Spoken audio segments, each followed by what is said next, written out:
With summer fast approaching and people will be taking vacations, I figure let's talk about an aquatic horror film. Let's get into it.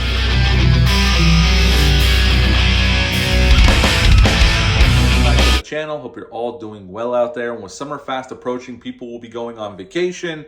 I figure what better time than to dive into some aquatic horror. But before we do that, do me a favor, like, comment, and subscribe. Join me here, I would appreciate that. No, we're not talking about the original Jaws, the classic Steven Spielberg directed film. We're going to talk about 1983's Jaws in 3D. This movie came out July 22nd of 1983. It's rated PG, although if it got released today, it would definitely get the PG-13 rating, although that rating was not a thing when this was released. It's an hour and 39 minutes long, had a budget between $18 and $20 million, so Universal did pump some money into this production, and upon release, it made 45 in America and 88 worldwide, so this was the last profitable Jaws film, because Jaws 4 was a bomb when it was released, for good reason. That movie's not very good, and maybe one of these days coming up, we'll revisit that film and talk about it once again. Now, the original iteration of this film was meant to be a spoof movie, and it was going to be titled Jaws 3, People Zero. Matter of fact, National Lampoon was going to have their hands in it, and David Brown and Richard Zanuck actually kind of liked that idea, and they were going to have Joe Dante directed it. Was going to on board to direct the film, actually, if it would have went forward. But Steven Spielberg didn't like that idea, even though he had nothing to do with this film, and either did Universal, so they nixed that and went with a more straightforward approach for another Jaws sequel.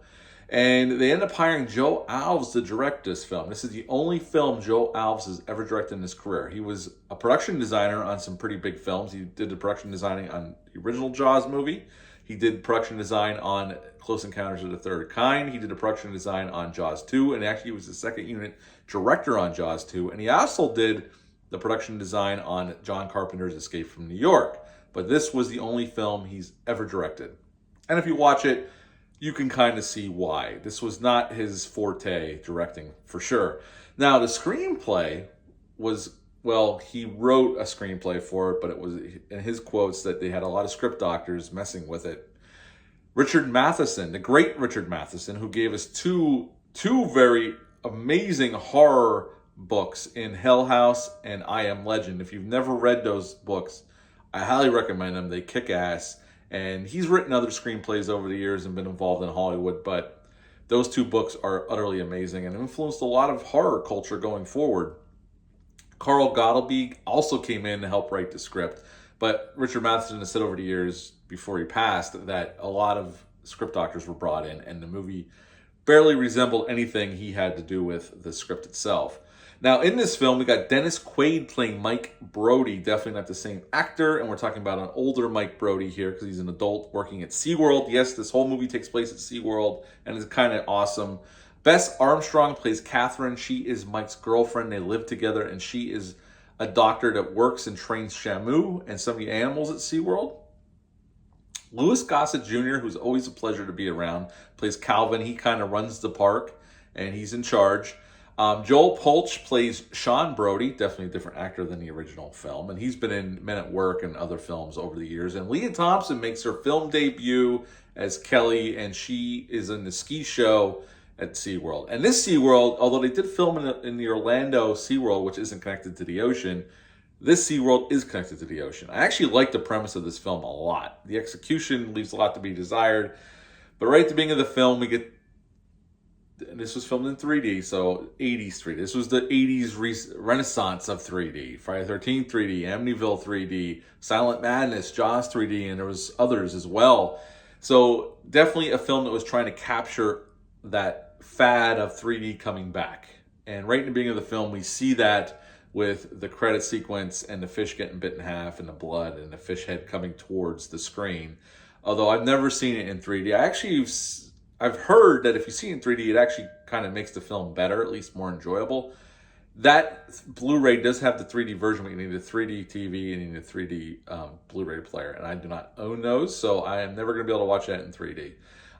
But anyway, and then we're introduced to Mike and his girlfriend Catherine, and they work at SeaWorld, and Mike is head of maintenance, and they're having a hard time fixing these gates that go out into the ocean. We see these skiers out in the ocean practicing for the show, and they come in and they go to close the gate, and the shark's trying to get in. They don't see the shark, and the gate gets bumped off the track, and one of his guys had to go in and fix it. He is soon dispatched by the shark. We don't see the shark, but we see blood in the water, and we know he's dead. And pretty much from then on out, we're introduced to some other characters, like, Mike's brother comes to town. And they go out on a night on the town, and he meets Kelly. Mike's brother meets Kelly, and they hit it off, and they go back to SeaWorld to go swimming in their lagoon. And do we get these two guys that you could tell was a reshoot?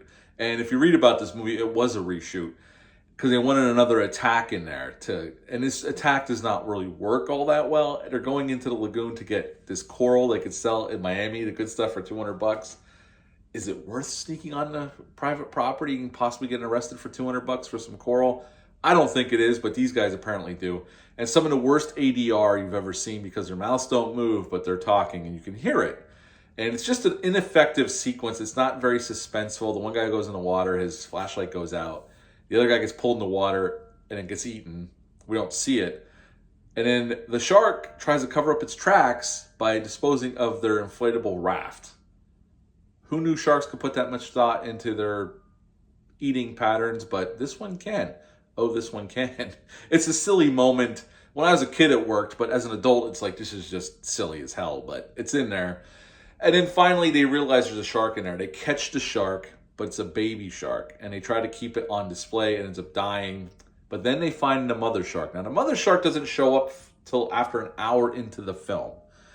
And the shark definitely will, well, we'll get into it. And then basically their whole plan is to try to kill the shark because it wreaks havoc. They have this underwater kingdom with underwater tubes that go underwater. People can walk through the lagoon and see all the fish in that. It doesn't break it open, but it hits it hard enough that the pressure drops and there's water rushing in. They have to close the watertight doors, which means Mike has to go down there and well done a patch so they can get the water out of there and get the people out of there, which they do.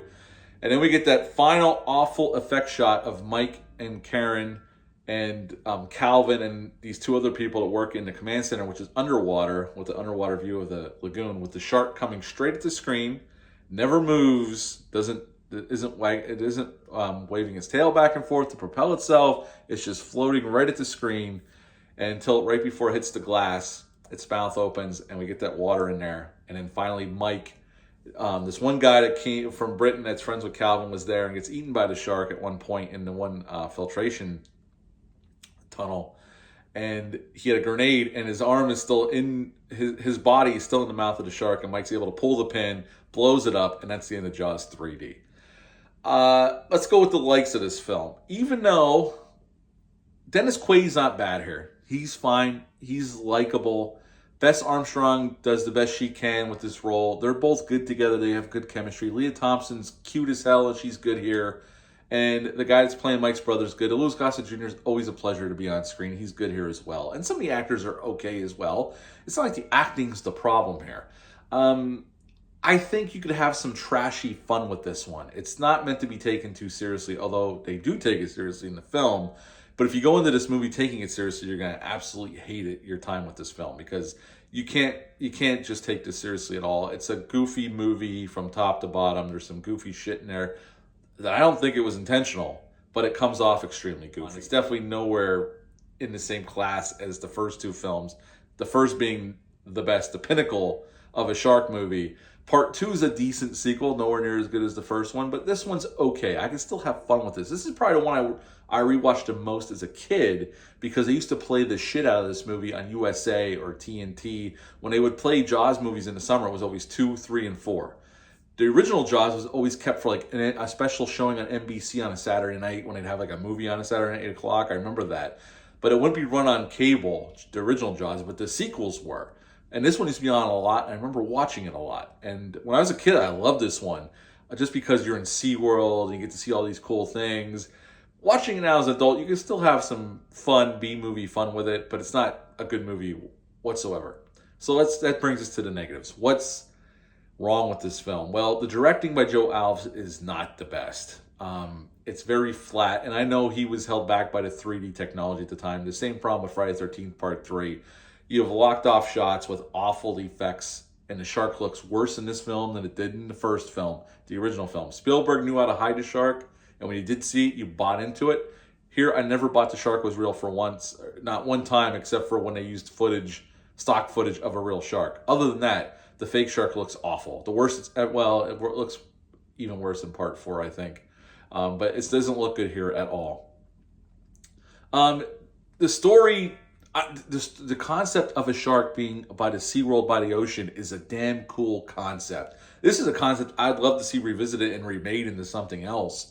But here, it's wasted. It's a wasted opportunity. I mean, we get to see plenty of SeaWorld itself in the shots, establishing shots and whatnot. But they never take full advantage of it, I felt. They really didn't. I mean, there's some cool moments, like when the ski show's going on and the girls look back and you see the fin falling. That's a cool moment. Other than that, I mean, the shark looks terrible. Like I said, it takes you right out of it. And the 3D effects, I never seen it in 3D, but in 2D, it looks awful. It's very grainy. Even on that Blu-ray.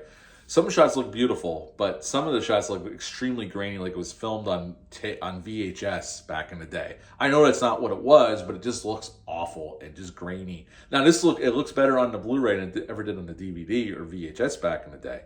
I'll give them that, but it's still, there's moments on that Blu-ray where it doesn't look good at all. Other than that, I mean, this is not a very good movie. It smells like too many cooks in the kitchen. A very inexperienced director. In the hands of a better director, somebody that's more experienced, this could have been a better film. At the end of the day, this is not great. You can still have some trashy fun with it. This is definitely midnight movie kind of stuff here. And compared to the original Jaws, this is a complete joke. Not as bad as part 4. There's worse ones to come down the line.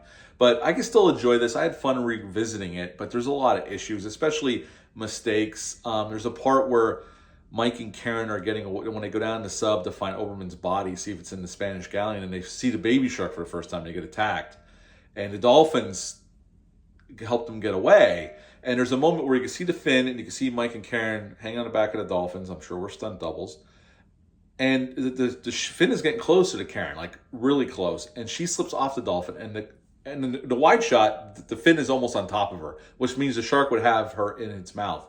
But they cut, and she gets back on the dolphin and gets away from the shark. There's no way. It's an awful chase scene put together because it doesn't make any sense. She would have been eaten by that point. And then there's a part towards the end of the film, Mike and Karen are trying to get away from the shark after Mike puts the patch on the tunnels, and the shark gets loose by eating that British guy, where the rope that's brand new happens to tear, which, okay, that doesn't make much sense either. But the shark's coming, it shows Mike and Karen swimming away, trying to get to because they have an underground door they can get in, underwater door they can get in and decompressurize and empty, and they can get into the command center. And they showed a shot of the shark. It's not moving. It opens its mouth, and you could see the rig it's on all around it if you take a close look. I don't know if it was that visible back on the VHS or DVD, but on that Blu-ray, if you look close enough, you could see the rig it's on. And it's not moving. Again, you don't see the movement of the shark. It's supposed to be a 35-foot shark. Not any time during this movie did I get the sense that it was that big, besides the big head it had, because you never see the whole shark.